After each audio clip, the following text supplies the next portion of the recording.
14 ప్రాబ్లంకి వెళ్తాం. Let A is equal to 1 2 3 4 5 6 keep belongs to does not belongs to. మనం ఈ ఎలిమెంట్ అందులో ఉంటే బిలాంగ్స్ టు పెట్టాలి, ఒకవేళ ఆ ఎలిమెంట్ అందులో అయితే డస్ నాట్ బిలాంగ్స్ టు పెట్టాలి. 5 అనేది ఏలో ఉందా? ఉంది, కనుక ఏం పెట్టాలి? బిలాంగ్స్ టు పెట్టాలి. 0 అనేది ఏలో ఉందా? లేదు, కనుక డస్ నాట్ బిలాంగ్స్ టు పెట్టాలి. Make it correct with symbol. So correct symbol. X is a student of class 10th of your school, 11th of your school. మీ స్కూల్ 11th క్లాస్ స్టూడెంట్ అనమాట. X is a student of your school. So ఖచ్చితంగా ఆ element అనేది ఖచ్చితంగా దీనికి subset అవుతుంది, ఎందుకంటే ఇది సెట్, ఇది కూడా సెట్, కనుక సబ్సెట్ పెట్టాలి సింబల్. సబ్సెట్. ఈ ఒక్క సింబల్కి 1 మార్క్ అని చూసుకోండి జాగ్రత్తగా.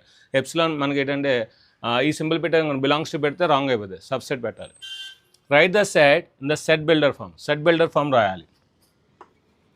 Set of x such that x is equal to, చూడండి ప్రతిదీ కూడా ఆ నెంబర్ కన్నా ఒకటి ఎక్కువ ఉంటుంది, అంటే ఎన్ అని అనుకుంటే n+1 ఉంటుంది అన్నమాట.